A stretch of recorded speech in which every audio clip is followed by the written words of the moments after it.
Bien amigos, bienvenidos a nuestro apartado de entrevistas del 34º Congreso de la ONG Remar. Estamos en Madrid, en Fuenlabrada. Soy Sergio Mendoza y está con nosotros Paulo Oliveira. Paulo, bienvenido. Muchas buenas noches, gracias.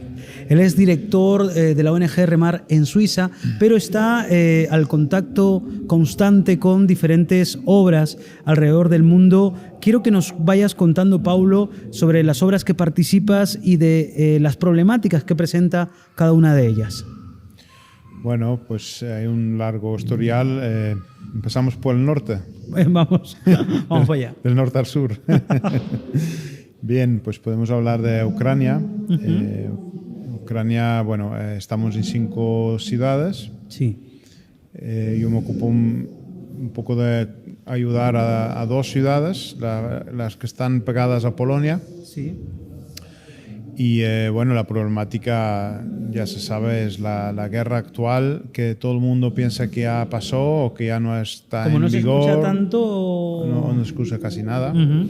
Pero la guerra sigue en vigor y con una fuerza bastante, diría que incluso más que al principio. Tengo una pregunta antes de continuar. ¿Esto, la desinformación, solamente nos pasa aquí en España? ¿Tú que estás en Suiza también pasa? Pasa en todos los sitios. Es como que ya no es noticia, como que volver a repetir lo mismo, a no ser que pase algo muy concreto, como que se han bombardeado un hospital de niños o algo así, que ahí sí sale, pero también tampoco como algo muy... Sino sale un poquillo en los telediarios, ya se... Sí. La noticia tiene que ser nueva para vender, ¿no? Es una pena, pero bueno, es así funciona nuestro medio de comunicación. Y vivimos una realidad dentro de Ucrania que la gente está cansada. Sí. Hay muchísimos muertos. Tienen dificultades de conseguir jóvenes para llevar al frente de la guerra y están cogiendo a los jóvenes incluso en las calles. Viendo jóvenes pasan y lo agarran y se lo llevan, ¿no? Es una realidad muy triste. O sea que no solamente el drama es la guerra, sino que también hay drama de familias que tienen este temor, ¿no? De que cojan a sus familiares, a sus jóvenes, sí, gente que pueda luchar. Eso es. Ahora se ha ampliado a los 50 años. Desde los 18 hasta los 50 tienen que ir todos al servicio militar, ¿no? A la guerra. Entonces, imagínate un joven con 18 años recién cumplidos, vive ese temor constante. No puede salir, no pueden salir del país, lo tienen prohibido los hombres y pues viven en ese temor de no saber qué va a ser mañana. Me van a coger, me van a llamar, no me van a llamar. Los familiares, como tú bien has dicho, viven en el temor, si mi hijo va, qué va a pasar, qué va a acontecer. Y bueno, y después de 2 años y medio de guerra, la gente está muy cansada. Es una problemática también inclusive porque, bueno, lo vemos aquí en España, que hay muchísimos ucranianos, ¿no? Hombres que podrían estar luchando, familias enteras que se han venido y lo difícil que es un nuevo país. Y bueno, con todo lo que ha ofrecido la Unión Europea, yo personalmente he conocido ucranianos que te exigen, ¿no? Te dicen, oye, es que nos han ofrecido la Unión Europea tales cosas aquí que en España. Entonces, es un drama general. Sí, eso es una problemática de migración donde estamos viendo que están fracasando los gobiernos. Los gobiernos no están dando soluciones. Pienso también que es más la Iglesia la que tiene que dar soluciones que propiamente muchas veces los gobiernos. Pero el gobierno no da soluciones y las ofertas que da muchas veces son mal interpretadas, son mal entendidas, ¿no? No es venir a España o venir a otro país de la Comunidad Europea y que tú tengas todo en bandeja. Claro. Sino tienes que pasar un proceso de donde te inscribes, donde eres evaluado ser aceptado o no como refugiado, y entonces ahí, a partir de ahí podrás recibir alguna ayuda, pero todos esos procesos son muy difíciles, muy dolorosos y una incertidumbre constante. O sea, ser refugiado no es nada de lo bonito. Y Remar en Ucrania tiene el protocolo de Remar SOS, ¿verdad? Tienen protocolo de Remar SOS aún activo porque los bombardeos no paran. Vamos allí a más de un año, ¿no? Casi 2 años. 2 años y medio, desde el primer día de la guerra. O sea, el primer día nos presentamos en las fronteras y fuimos avanzando y ahora recientemente acabamos de inaugurar nuestra carpa en Kiev, en la capital. En Kiev. Donde haremos lo mismo, dar asistencia médica, dar asistencia de alimentación, luz, corriente, en calefacción, sobre todo en los meses que nos esperan ahora de invierno. Una de las estrategias, digamos, de guerra es atacar las centrales eléctricas. ¿Por qué? Al atacar las centrales eléctricas quitas en toda una ciudad la luz, no funciona la calefacción, no tienes corriente y es un peligro porque te puedes morir de frío. Hay muchas problemáticas muy graves, pero tengo una pregunta, Paulo. O sea, en medio de una guerra, ¿quién quiere ir a ayudar? O sea, ¿cómo van los voluntarios de la ONG Remar? ¿De dónde están yendo constantemente? ¿De qué países son los hermanos de Remar que están allí ahora mismo? Bien, o sea, de los países hay de varios países. Hay de España, hay de Italia, hay hermanos de Sudamérica, hay de varios países. Pero lo que estamos viendo es que cada vez vienen menos, porque ya no es noticia. Sí. Y lo que estamos viendo es que Dios está formando propios ucranianos para que sean voluntarios, para que ayuden, para que den respuesta. Es decir, si vemos en Lviv o en Rivne, estamos viendo que el 95% son ucranianos. Personas que han crecido con nosotros, han conocido al Señor, han conocido al ministerio y hoy en día están entregados y están sirviendo en favor del prójimo. Hemos hablado de esta problemática. Remar está dando algunas soluciones que no, digamos, desaparecerá el problema, pero alivia, ¿verdad? En parte, ayuda. Y luego me gustaría hablar también de la parte espiritual de esos frutos, pero seguimos hablando de más países. Ya hemos pasado por Ucrania. ¿Qué más países podemos nombrar? Podemos nombrar Polonia, que recientemente se ha abierto y es un país, bueno, que antiguamente era muy pegado a Rusia. Sí.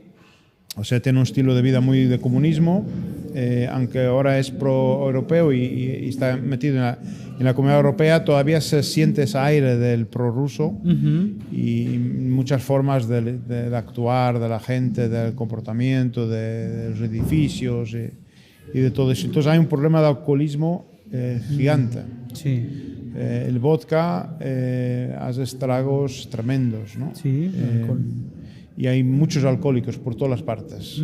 Y Remar ahí está dando una buena solución con las casas de acogida, los centros de rehabilitación y acogiendo pues, a las personas de la calle. Y Polonia también, en su momento también llegaron muchos refugiados ucranianos, ¿verdad? Se dice que más o menos 3 millones. Wow. 3 millones es mucha gente. Sí. Lo bueno es que el idioma, o lo bueno dentro de lo que cabe, es que el idioma es muy parecido. Es como para hacerte entender el español y el portugués. Sí. O sea que no es lo mismo, pero si Se hablan entiende. despacio se va entendiendo y tal. Y bueno, están integrándose ahí. Sí. Muchos les gustaría volver. Muchos ucranianos que hablo que están fuera les gustaría volver, pero volver hoy en día a Ucrania para un ucraniano puede ser la sentencia de muerte. Claro. Hemos hablado ya, entonces, estamos hablando de Polonia, Ucrania. ¿Qué hacemos? Nos vamos ya un poquito más para arriba, ¿no? Vamos más para el sur y podemos hablar de Turquía. Sí. El gran terremoto que hubo hace un año y medio. Año y medio, sí. Seguimos ahí. Tenemos un campamento montado para 450 personas, más o menos, Wow. donde tenemos pues, para muchas familias acogidas, donde viven dignamente, en una casa bien chiquitita, pero con todo lo que es necesario. Sí. Y estamos viendo la gracia de Dios, porque es la primera vez que nos hemos metido a montar un campamento. Sí. En terrenos que no conocemos, porque Turquía no estábamos antes ahí. Y bueno, gracias a Dios estamos viendo una respuesta muy positiva. Sí. Vemos que una gran parte son sirios que vivían ya en Turquía. Es decir, cuando empezó la guerra en Siria, sí. se deslocaron como refugiados a Turquía Sí. y se quedaron en las cercanías de sus fronteras esperando el día de mañana poder volver. Sí. Y ahora nos dicen, nos hemos quedado sin nada cuando salió la guerra en Siria. Sí. Y hemos venido a Turquía, poco a poco hemos podido establecernos, implantarnos, y ahora viene este terremoto y nos vuelve a quitar todo otra vez, ¿no? Y claro, entonces hay muchas heridas en esos corazones, hay mucha gente que está sufriendo muchísimo. Y lo bueno es poder llevarles no solamente un techo, no solamente un plato de comida, sino una palabra de esperanza, ¿no? Allí en Turquía, me parece que el año pasado hablamos de que en principio era una zona donde otras ONGs también habían llegado, ¿verdad? Trabajasteis juntos. Sí. Y ahora estáis solos. Estamos, por desgracia, estamos solos. No hay ninguna, pero ninguna. Nada. O sea, se fueron todos. La verdad que no es fácil trabajar en países con culturas diferentes, formas de ver las cosas diferentes, países donde hay mucha corrupción, países donde lo que para mí no es nada normal, para ellos es lo más normal del mundo. Y bueno, eso también echa fuera a mucha gente que dice, bueno, ¿para qué voy a estar aquí ayudando? Pero yo creo que es justo ahí. El amor de Dios no es porque me reciben o porque les caigo bien o porque me caen bien, sino es Jesucristo se entregó por nosotros en la cruz del Calvario y no miró si éramos guapos o simpáticos o no, sino Él lo que quiso es salvarnos, ¿no? Sí. Y yo pienso que ese tiene que ser el motor nuestro, el amor por esas almas perdidas, ¿no? Recientemente ha pasado lo de Valencia. Sé que ahora mismo estás aquí con nosotros, pero hay compañeros y seguramente que has estado en la parte de la coordinación de lo que se está haciendo allí. ¿Qué mueve? Por ejemplo, podrías estar en tu casa tranquilamente, descansando, seguramente que después de un día de trabajo. ¿Qué mueve a la gente que está en Remar a poder ir allí?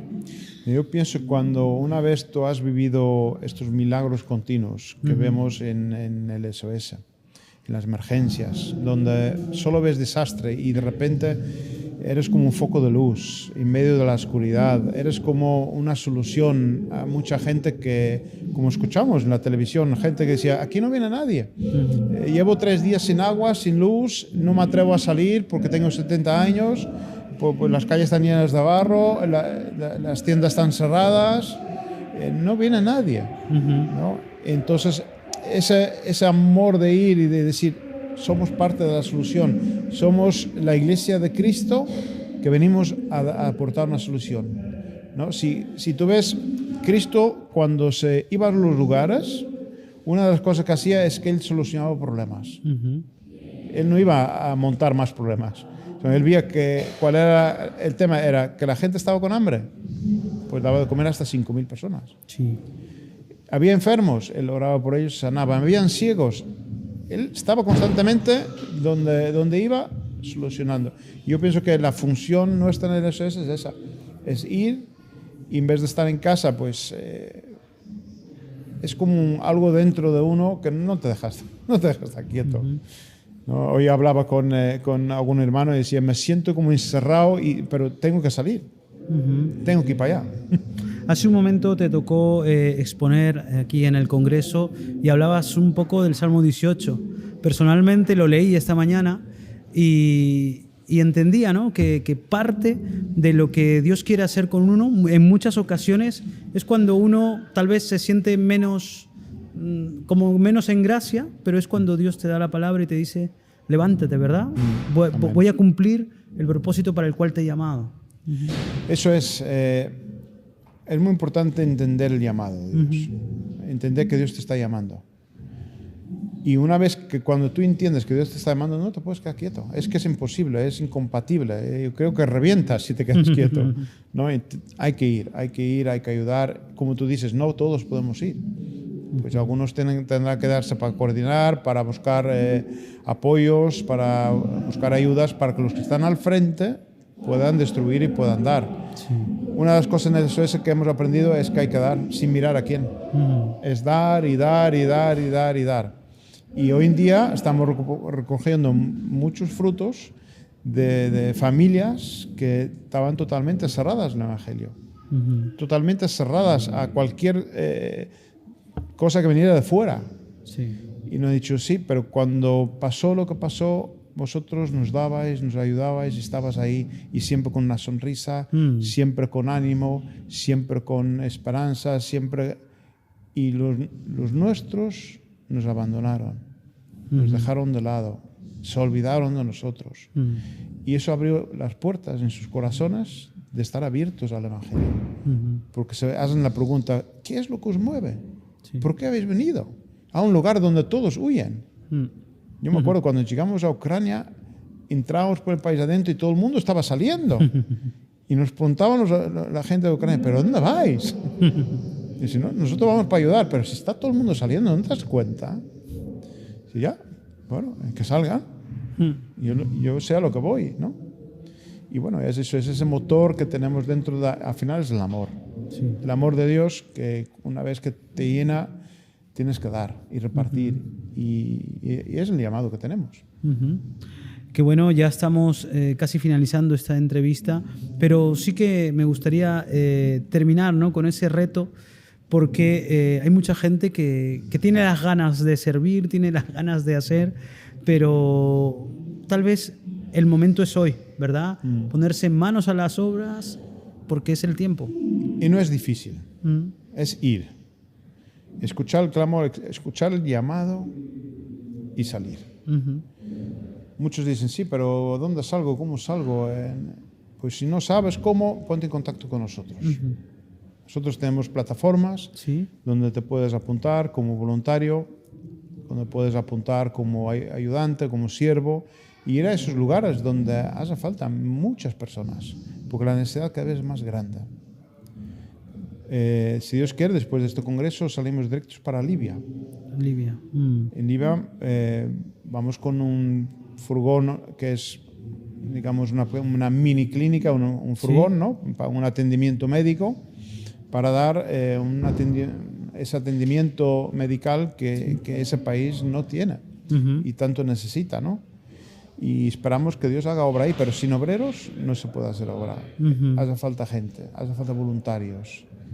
Y si Dios te está hablando, ponte en contacto con nosotros. ¿Qué necesidades materiales tenéis? Y pues si hay alguna empresa que quiera colaborar con nosotros. Bueno, si nos referimos a lo ocurrido ahora a Valencia, por ejemplo, hay muchas necesidades. Es decir, agua potable, maquinarias que puedan limpiar el agua, filtrar el agua para poder volver a beberse. Es una solución, pero incluso agua de todo tipo en bidones, en garrafas, alimentos, todo tipo de alimentos, mobiliario. Mucha gente se ha quedado sin nada. Las casas tuvieron que tirar todo lo que había dentro de las casas. Y van a estar, algunos tendrán seguro, pero muchos otros no. Algunos tendrán ahorros, pero habrá muchísimos que no. Entonces un colchón, un sofá, una cama, son cosas que necesitamos todos, ¿no? También kits de higiene, o sea, productos de higiene, son muy necesarios en los primeros días. Alimentos básicos y bueno, y un largo etcétera de muchas otras cosas que necesitamos. Vehículos, tenemos por ejemplo la bendición de que Click Clark a través de Mensajeros de la Paz nos ha cedido ya un vehículo para ir, pero no, con un vehículo no arreglamos, ¿verdad? Es una bendición lo que nos han dado, pero si hubiese más empresas de alquiler de vehículos que nos cedan para las catástrofes, vehículos suyos, pues podríamos ayudar mucho más. Paulo, muchísimas gracias por estar aquí con nosotros. Pues espero que en cualquier momento nos volvamos a encontrar. Amén. Porque es muy bueno nuevamente nutrirse de todo ese trabajo que lo estáis viviendo personalmente, pero que si hay alguien que quiere vivir esta experiencia, lo puede hacer y Dios también pues va a trabajar mucho en esa vida. Que Dios te bendiga mucho. Gracias a vosotros por vuestro trabajo y por todo lo que hacéis. También es importante el difundir y el poder llegar a los hogares donde muchas veces el llamado no llega y así puedas llegar. Pues lo dicho, muchísimas gracias amigos y nos vemos en el próximo programa.